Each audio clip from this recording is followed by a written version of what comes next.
Okay, so this is the 12th lecture. So in this lecture, we're going to give a proof of the DeMoivre-Laplace theorem, which was discussed in the previous lectures. So the DeMoivre-Laplace theorem gave us this beautiful visualization of the long-term behavior of the coin flipping game in terms of the bell curve. And so this lecture will be very different than all the previous lectures that have happened in this course, because instead of trying to teach you to do something yourself in this lecture, I'm going to present to you a very substantial piece of math, and the purpose is for you to appreciate what deep proofs in probability look like, and to give you a sense of where the DeMoivre-Laplace theorem comes from. And on the assignments, there will be questions about minor details of the proof, but certainly I don't expect you to be able to come up with this proof yourself, or to write the whole thing down, or even to memorize large parts of it. I'll just ask you to work with the concepts that we'll introduce in the course of proving it. But this is one of the major theorems of 19th century mathematics, and I think it took DeMoivre and Laplace basically their whole lives to figure it out. So, I'm showing this to you so you can see what it looks like, rather than to teach you to prove this kind of deep theorem yourself. Proving these kinds of theorems yourself is basically the point of PhD programs in theoretical math. Okay, so what are we going to do?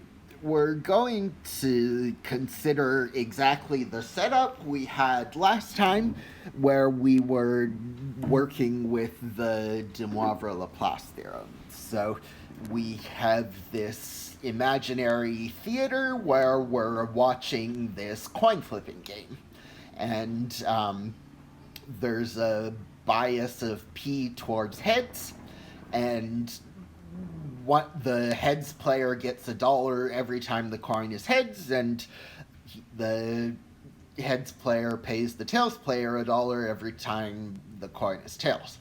And so the way we want to formalize this mathematically is as an infinite sequence of independent random variables, each one representing a different round of the coin flipping game. So xn represents the nth round of the coin flipping game, and xn is 1 if the coin is heads on the nth flip, and xn is -1 if the coin is tails on the nth flip. Okay. So if you remember the discussion we had in the previous lecture, there were these two essential parameters that were related to this game. The essential parameters were the expectation mu after n rounds, which was n times 2p minus 1. So if p is bigger than a half, mu is positive, and the heads player can expect to gain. If p is less than a half, then mu is negative, and the tails player can expect to gain. And then we also had this parameter sigma, which was the standard deviation to square root np1 minus p. And so the point of the DeMoivre-Laplace theorem was that we're supposed to use these parameters mu and sigma as a rescaled number line in order to measure the long-term outcome of the coin flipping game. So the visualization we had for the bell curve was that instead of being centered at 0, it's centered at mu, and instead of decaying in units of 1, it's decaying in units of sigma. And we say that if you measure things correctly by centering at mu and scaling everything in units of sigma, then the long-term probability that the result of the game is within this interval from mu plus a sigma to mu plus b sigma converges to the probability that the standard normal is between a and b. So this is what I called a law of mathematical universality. It's something which tells you that even though there's an extraordinarily large amount of outcomes with complete randomness on a small scale, when you zoom out to a large scale, there's a single consistent pattern which emerges, even though it's impossible to do small scale predictions, you can make very accurate large scale predictions. Okay, so this is what we need to prove. We need to prove that the probability x1 plus x2 up to xn is between mu plus a sigma and mu plus b sigma. We need to prove that that's approximately equal to the probability the standard normal is between a and b.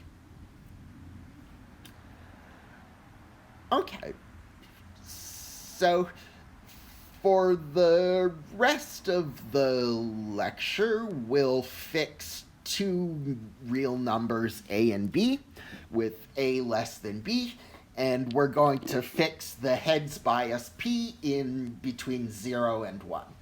So we can, if we go back to what we just said on the previous page, we're going to assume that all of this data on the previous page is frozen for the rest of the lecture. So we have this thing p, and we have these two numbers a and b. And we're trying to show that the probability of n rounds of the coin flipping game with bias p, we're measuring that between mu plus a sigma and mu plus b sigma. So p, a, and b are going to be frozen for the rest of the lecture. Okay, so what do we want to do now? Well, the rest of this slide is just kind of preparation. So we're about to dive into a very substantial proof, and this slide is just kind of a preparatory slide to get a bunch of ideas set down before we jump into the real substance of the proof. So we have these numbers a and b fixed with a less than b. And we have this number p between 0 and 1.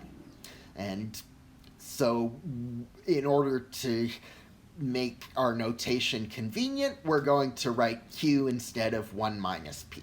So q is just a notation for 1 minus p, but we're going to be writing it over and over and over again, and it'll be annoying to write 1 minus p instead of q. All right, so then the next thing we want to do in our preparatory setup is to fix an integer k between mu plus a sigma and mu plus b sigma. So if you look at the bottom of this page where we're trying to see what we want to prove, we are looking at the probability that the long-term result of the game is between mu plus a sigma and mu plus b sigma. And so how we're going to break that down is we're going to look at each specific integer k, which is in the interval of x1 through xn that we're interested in. So we fix this integer k between mu plus a sigma and mu plus b sigma. And the point of this integer k is that it's a possible value that falls within our range of interest. And so by fixing this number k, we're going to try and figure out the probability that the long-term result of this game is exactly equal to k, And then we're going to add up all the possible values of k throughout our range of interest between mu plus a sigma and mu plus b sigma. So we have our range of interest from mu plus a sigma to mu plus b sigma. And we're breaking it down into each individual integer that falls within that interval. And we're fixing one of them, calling it k, in order to analyze the probability the long-term result of the game is equal to k. Okay, and so the next piece of setup we want to do is we want to take these two sequences of, or we want to consider two sequences of real numbers and define a relation between sequences of real numbers. So this relation is often referred to as asymptotic equality. It just means that the ratio of the two sequences goes to 1 as n goes to infinity. So what we're going to do in this lecture is we're going to use this notation of asymptotic equality in basically the same way that you're used to using the notion of hard equality. So what we'll do is we'll do all kinds of calculations in this lecture which involve this concept of asymptotic equality instead of hard equality. And it's not too hard to see that asymptotic equality shares a lot of the nice properties of hard equality in terms of being transitive and symmetric. So if x is asymptotically equivalent to y and y is asymptotically equivalent to z, then x is asymptotically equivalent to z too. And so this is just a relationship. We'll write this little tilde symbol for a pair of sequences which have a ratio converging to 1. And then the biggest tool that we're going to need in the proof is what's highlighted in teal at the bottom of the page. You can see referred to as Stirling's formula. So Stirling's formula is a very famous piece of math. It's foundational in so much of what's happened over the past 200 years in both theoretical and applied math. It tells you how to approximate the factorial with a more tractable expression. So Stirling's formula tells you how to approximate the factorial. So you approximate it with square root of 2 pi n to the n e to the minus n. So I can't even pretend that it's obvious why this is the case. It's something you really have to do a whole lecture proof on in its own right, but we'll just take it as given that you can approximate the factorial by this kind of weird looking expression, square root of 2 pi n to the n e to the minus n. And the idea of this Stirling's formula is, even though the right side looks kind of annoyingly complicated, it's actually much easier to deal with the right side than the left side, just because the factorial itself is such a kind of confusing concept to work with in calculus, because, you know, it's like very hard to get a good estimate for the size of the factorial if you can't relate it to exponential functions and square roots and things like that that we're more used to dealing with in math. So what Stirling's formula does is, even though the right side of Stirling's formula kind of looks a little bit complicated, it's actually much, much easier to deal with the right side than the left side. Okay, so now we have all of our ducks in a row. We have all of our ammunition set up that we're going to need in this proof. And so we can try to go forward with it.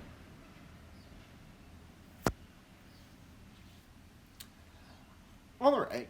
So the first step that we want to talk about is to calculate the probability that the long-term result of the game is equal to some value j.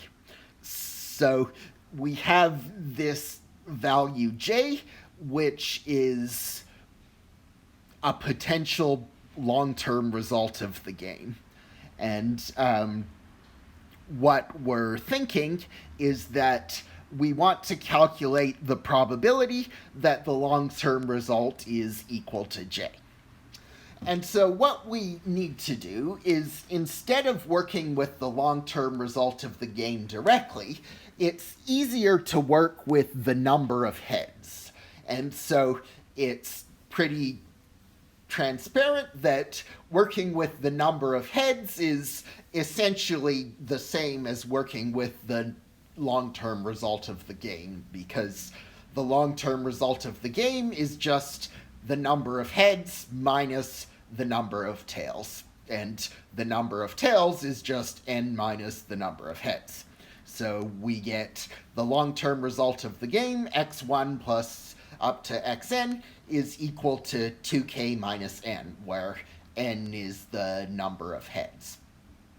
Or sorry, the long-term result of the game is equal to 2k minus n, where k is the number of heads, and n is the length of the game. Okay, so we've changed our perspective from directly thinking about the long-term result of the game to thinking about the number of heads that happen after n rounds. And now what we need to do is we need to analyze the probability that the game has k heads from n rounds. And so what are the possible ways this can happen? Well, in order to find k heads, we need to flip the coin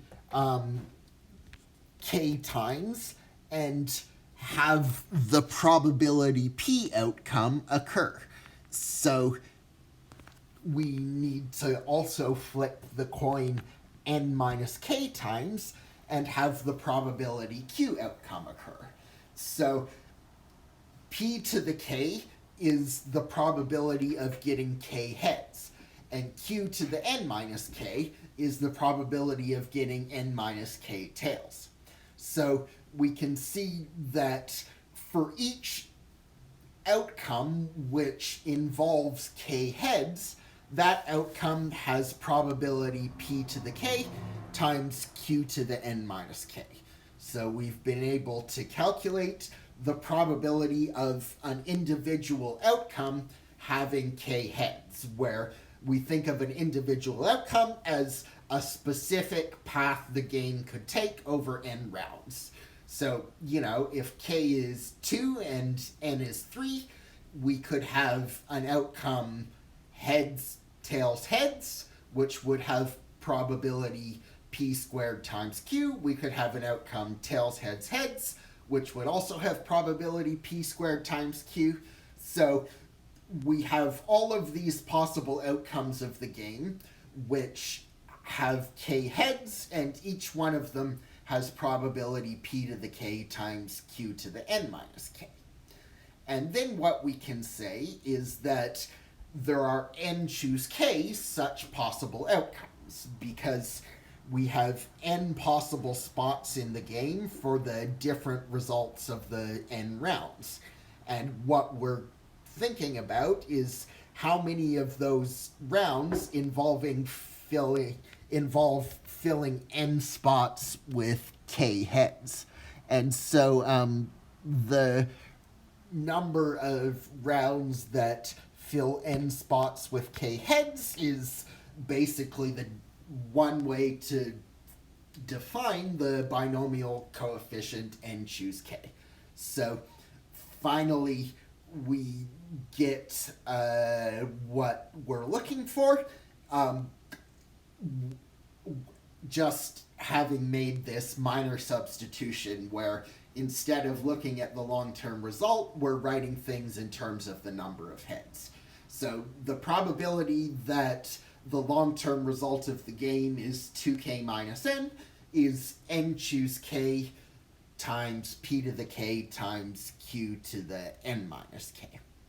So we've been able to figure out a formula for the long-term result of the game being equal to a specific value. And now we need to take this formula that's highlighted in yellow at the bottom of the page and continue to process it in the subsequent steps of the proof. Okay, so the next thing we need to do is to break down this binomial coefficient using Stirling's formula.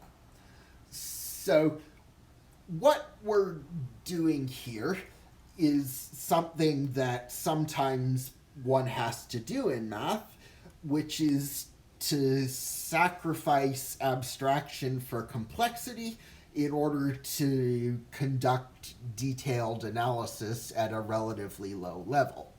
And so the concept of a binomial coefficient is pretty simple, and you can understand it in terms of the ratio of factorials. But factorials are just not going to work for us in the context of the proof we're trying to do here. It's like, in order to get the final result where we need an integral of the density of the standard normal, we're going to have to eliminate all the factorials from what's going on, because factorials are just not cool for calculus. So how are we going to do this? Well, that's precisely what Stirling's formula is designed to do, and precisely why Stirling's formula is considered such an important piece of mathematical analysis.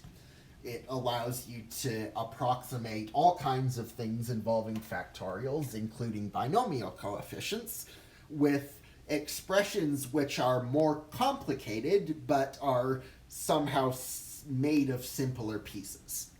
So how are we going to apply Stirling's formula? Well, we can apply it directly to n factorial and say that n factorial is asymptotically equal to the square root of 2 pi n times n to the n times e to the minus n. And that's just what I had written in teal on the previous page for Stirling's formula. So this is Stirling's formula. I'm just telling you where you're assuming it as a given. And then what I have here in the first few lines of step 2 is just writing out 3 different implementations of Stirling's formula for n factorial, for k factorial, and for n minus k factorial. So we have these various interpretations of Stirling's formula, and they're all basically the same thing, just substituting different variables in for the different pieces that appear in the binomial coefficient which we're trying to break down. Okay, so now let's do exactly that. So we have this binomial coefficient, n choose k, and then we multiplied it by p to the k times q to the n minus k in step 1 to calculate the probability of the game having k heads. And so now what we need to do is we need to write out the definition of the binomial coefficient in terms of the factorials. So we have n factorial over k factorial times n minus k factorial. So we plug in the Stirling's formula for n factorial on top, and we get square root 2 pi n to the n e to the minus n. And then we also have this extra factor p to the k, q to the n minus k, which isn't coming from Stirling's formula, but is just left over from our calculation of the probability. And then on the bottom, we also have Stirling's formula again twice.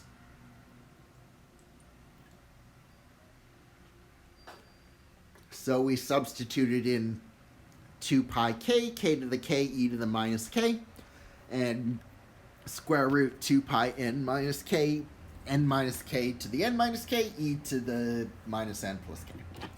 So we have this big, long, complicated formula, which we arrived at by reducing the binomial coefficient with Stirling's formula.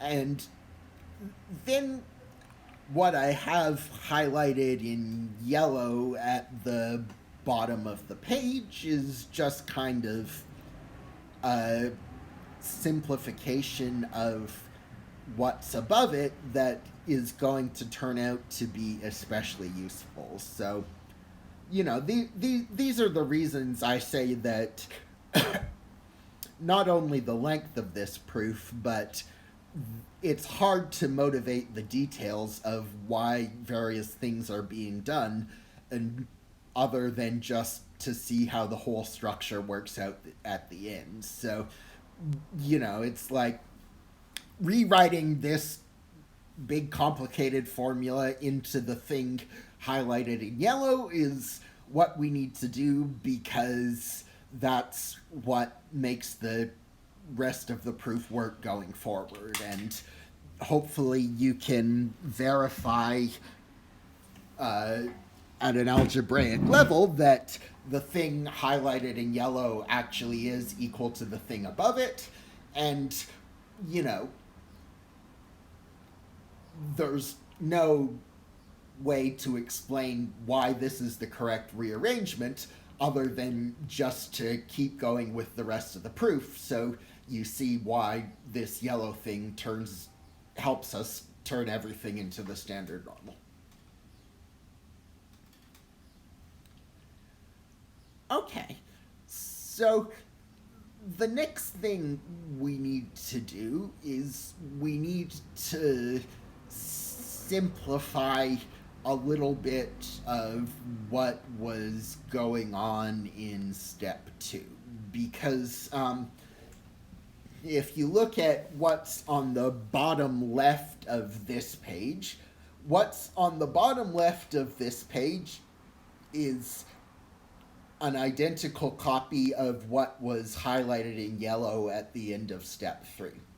So, or at the end of step 2, rather. So I've copied the result of step 2 onto the bottom left of this page. And I claim that it's going to be just super cool if we can turn the left side of the bottom of this page into the thing highlighted in yellow on the right side of the bottom of this page. Again, I can't tell you why that's a great thing to do, other than just to keep going with the proof so you see how it all works out at the end. But let's try and figure out why the thing at the bottom left is asymptotically equal to the thing at the bottom right. So we know that we're considering the result of the game being between mu plus A sigma and mu plus B sigma. So this was frozen right at the very beginning. We had these two numbers A and B. And so A and B are fixed, and the long-term result of the game is 2k minus n, which is between mu plus A sigma and mu plus B sigma.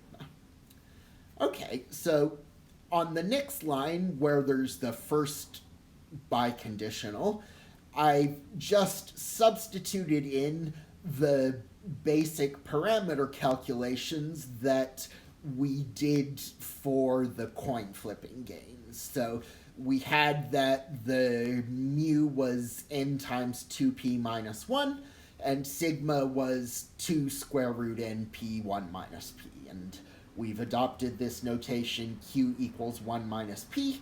So going from the first line where it says we have to the second line involves substituting in the parameters we calculated for mu and sigma for the coin flipping game previously. Okay, and then going from the second line to the third line where it says np plus a square root n plus q less equal k less equal np plus bnpq. So what that line is doing is it's converting the interval of interest from the original one involving the long-term result of the game to a slightly different interval of interest for the number of heads. So the interval of k that's written with the second line on a biconditional is how you shift everything to go from the long-term result of the game to the number of heads. And so what we're interested in is the values of k, which are between np plus a square root npq and np plus b square root npq. Okay, and so we can take that range of interest and divide throughout the two inequalities by n times p, and you get what you see in the third line with the biconditional. And the important thing about this third line is you have the ratio k over np squeezed between 1 plus quantities which are going to 0 as n goes to infinity. So a, q, and p are fixed, and n is becoming very large as the result of the game grows larger, so, or the game grows longer. So as n goes to infinity, the two sides of the equation squeezing k over np both converge to 1. And so that is the definition of asymptotic equality, and so we can say that k is asymptotically equal to n times p. And we can do a similar analysis to find that n minus k is asymptotically equal to nq. So then we can make our substitutions in this preliminary factor where we say that square root n over 2 pi k minus k times n minus k. Okay, what are we going to do? We're going to plug in n times p for k, and we're going to plug in n times q for n minus k. And if we plug in np for k and nq for n minus k, the prefactor with the square root turns into the prefactor with the square root highlighted in yellow, 1 over square root 2 pi n pq.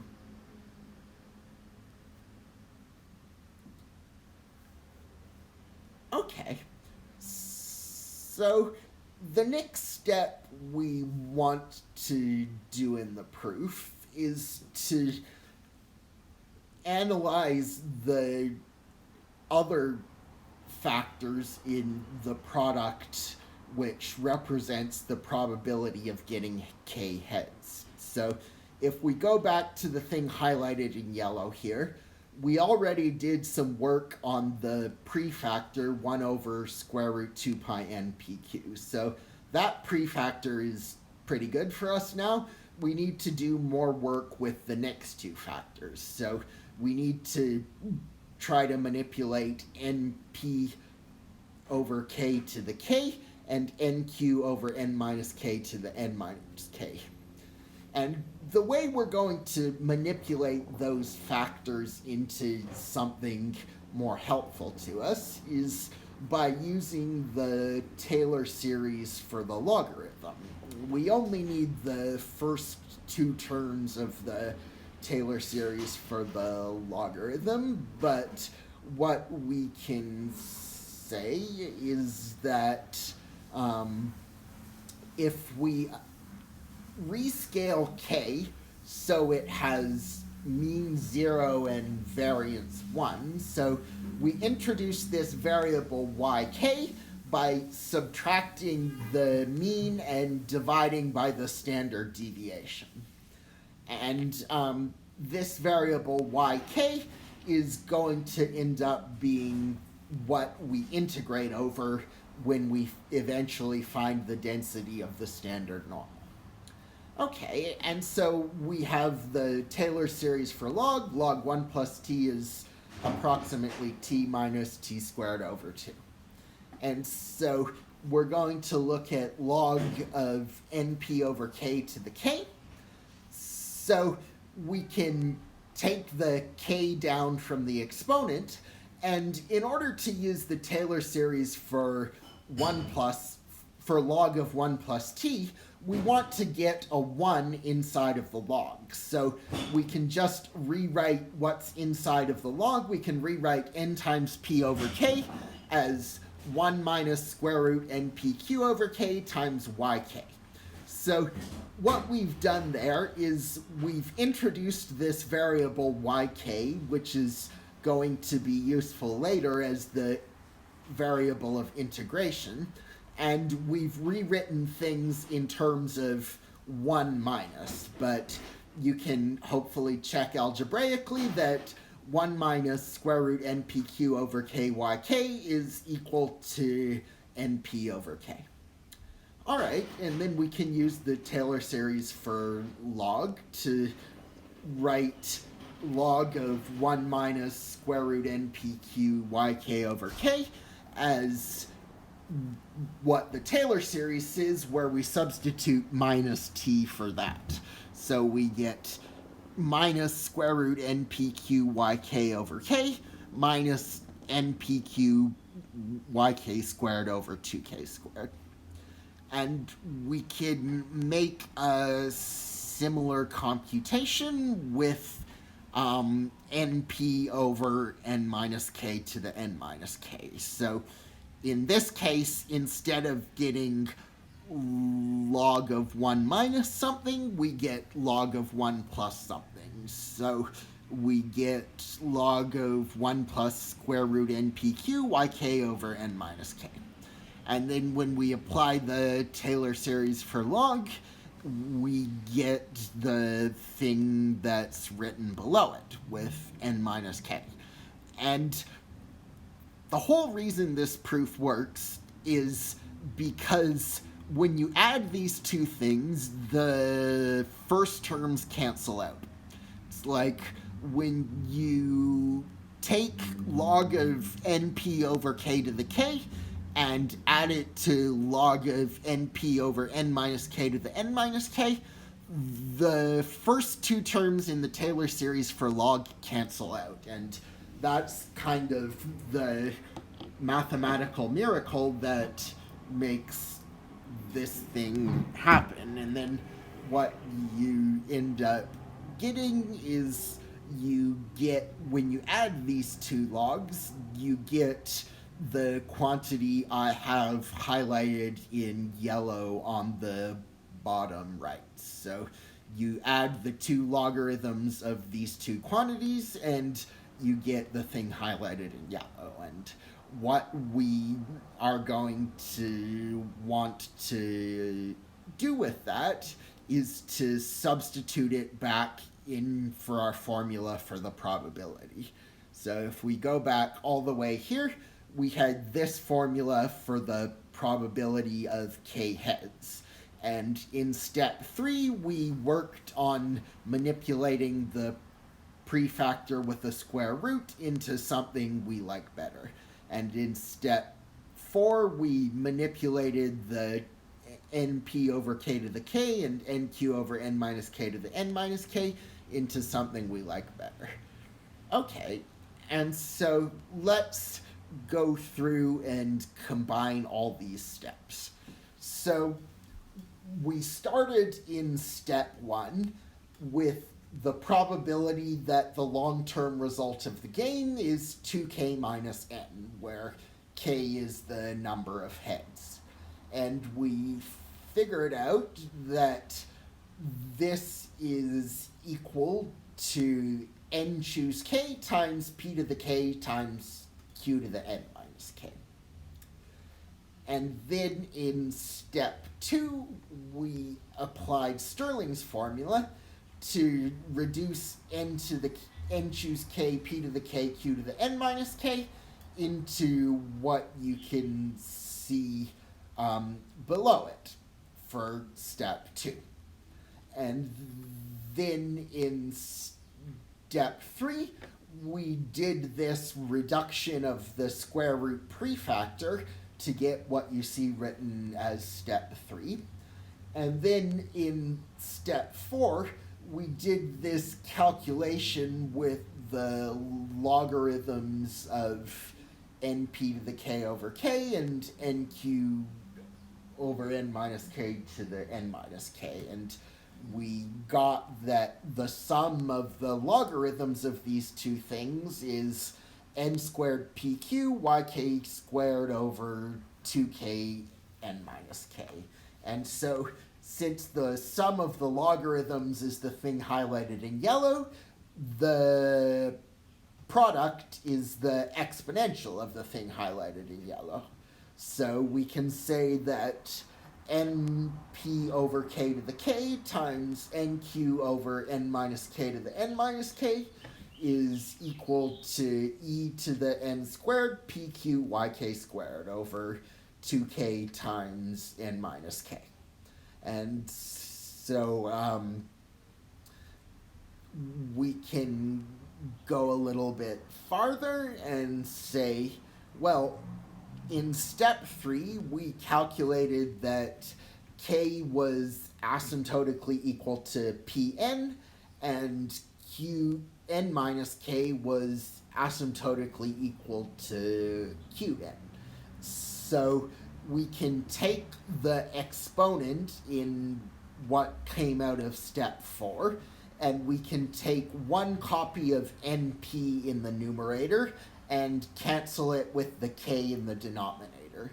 And we can take a copy of qn in the numerator and cancel it with the n minus k in the denominator.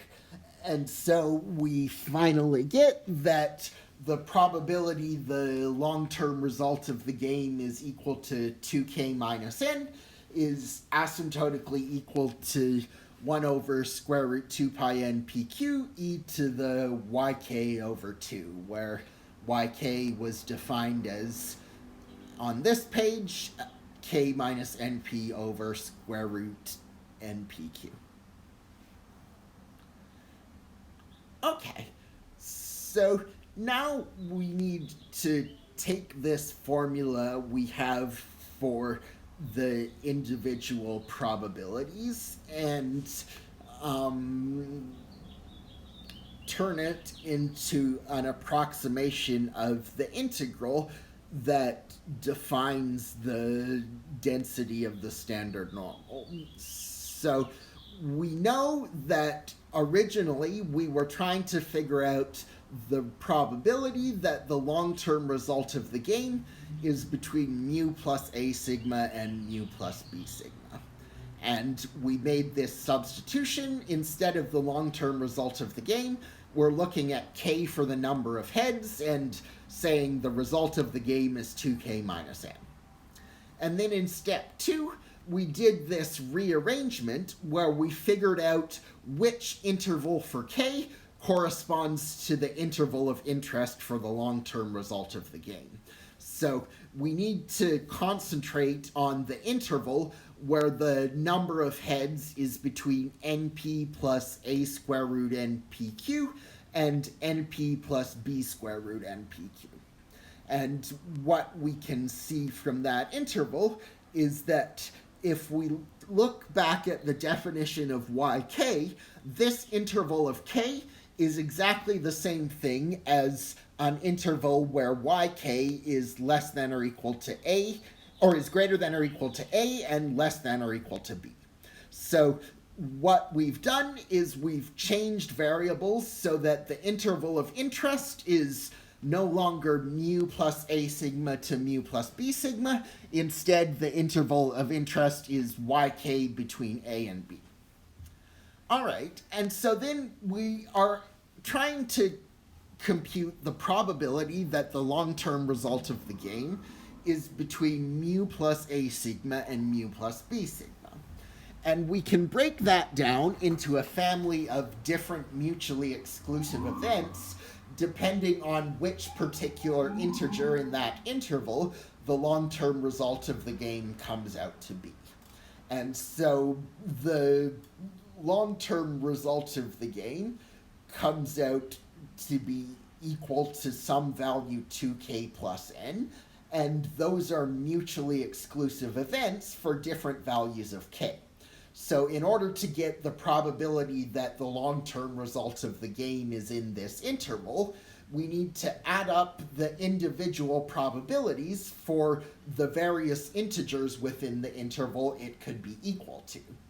So once we're adding up all these different probabilities for the various integers in the interval of interest, we can see that these probabilities for each integer in the interval of interest are exactly what we approximated in steps 1 through 5 of the proof. So we have this sum over an interval of k, and we changed variables into yk and figured out that the probability that the long-term result of the game is equal to 2k minus n is asymptotically 1 over square root 2 pi npq times e to the minus yk squared over 2. And so now we can change the summation variable from k to yk. So k goes from np plus a square root npq up to np plus b square root npq.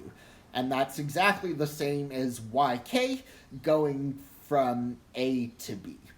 And if you check the definition of yk, you can see that yk plus 1 minus yk is equal to 1 over square root npq. So we can pull the 1 over square root 2 pi to the front, change variables so yk goes from a to b, and substitute yk plus 1 minus yk for 1 over square root npq.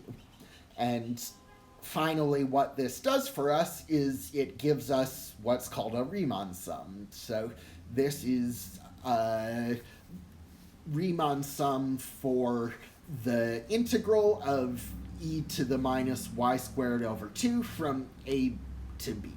So what we can do is we can say that as the game goes longer and n goes to infinity, this Riemann sum approximates the integral 1 over square root 2 pi integral from a to b e to the minus y squared over 2 dy. And that's, by definition, the probability that the standard normal is between a and b, which is what we were trying to prove. Okay, So, I hope you have a good spring break. Homework 4 is due on Monday, March 22nd, which is right after spring break ends.